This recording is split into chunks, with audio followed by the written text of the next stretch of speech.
Good morning. So today we're going to do a little chart for you about perfect and augmented and diminished intervals for grade 5 theory.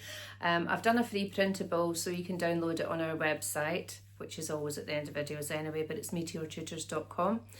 And hopefully that will help you. I mean, there's one particular little chart that if you use that, you'll fly through the intervals chapter in your grade 5 theory. So enjoy. Okay, so here's the little chart. First of all, I've drawn it out here today and we're going to do a couple on the piano in a second. So on this side of the chart, you've got your perfect intervals that we spoke about the other day. And if you didn't see that video, then I'll tag it to the end here. So a perfect interval is a fourth, a fifth, or an octave. Okay.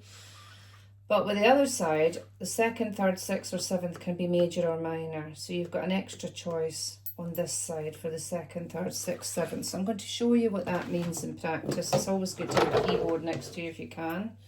So here is C to D, which is a major second. Okay, so there we are there. We've got a major second.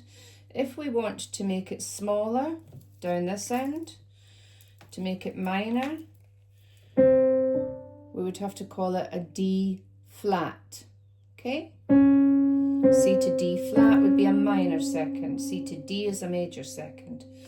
If we called it C to D sharp, it's still C to D, so it's still a second because it's the next alphabet letter, but now it's larger than a major because C to D is major, so C to D sharp is augmented. Okay, so you can't call it E flat, because on the exam question it's calling it C to D sharp. So C to D is always a second, but it's called an augmented second. Now, here's a tricky one for your grade 5 theory exam, a diminished second. So if you saw C to D, major, C to D flat, minor, C to D double flat, which is the same as C to C. We never use it. This is just for your theory exam to show you it is possible, like maths, you know. You don't use it much, but you're taught it to show that it is possible. C to D double flat would be a diminished. Okay, you still with me? Because if it's two alphabet letters, it always has to be some sort of second. Now if we move across to this side and you're given a perfect fifth, C to G, okay? Sorry, G to D. Come on, Anita, read your notes properly this morning. G to D, and then if you get G to D flat, still G to D, so it's still a fifth, G, A, B, C, D, but it's D flat, so it must be a diminished fifth. This time, back to G to D, perfect. G to D sharp is larger than perfect, so it must be augmented. All of these intervals go in semitones. That's the plus sign, that's the minus sign. That's going up. And in your theory book, you've actually got this map as well, but I've done it out for you again in case anybody's working without a theory book. But so you come down a semitone each time, and the same here, you come down a semitone each time. These are more problematic because you've got 4 choices. Whereas here, it's a little bit more straightforward because you've only got 3. Perfect replaces major or minor if you're a fourth, a fifth, or an octave. Okay, so I'm going to do this one for you. F to B flat. So first of all, you work out, step 1, always work out the alphabet letter. F, G, A, B. So there's 4 fingers held up, so it's some type of fourth. So in your exam paper, you would immediately write down some sort of fourth. Okay, then you have to work out what it is. So is it in the F major scale?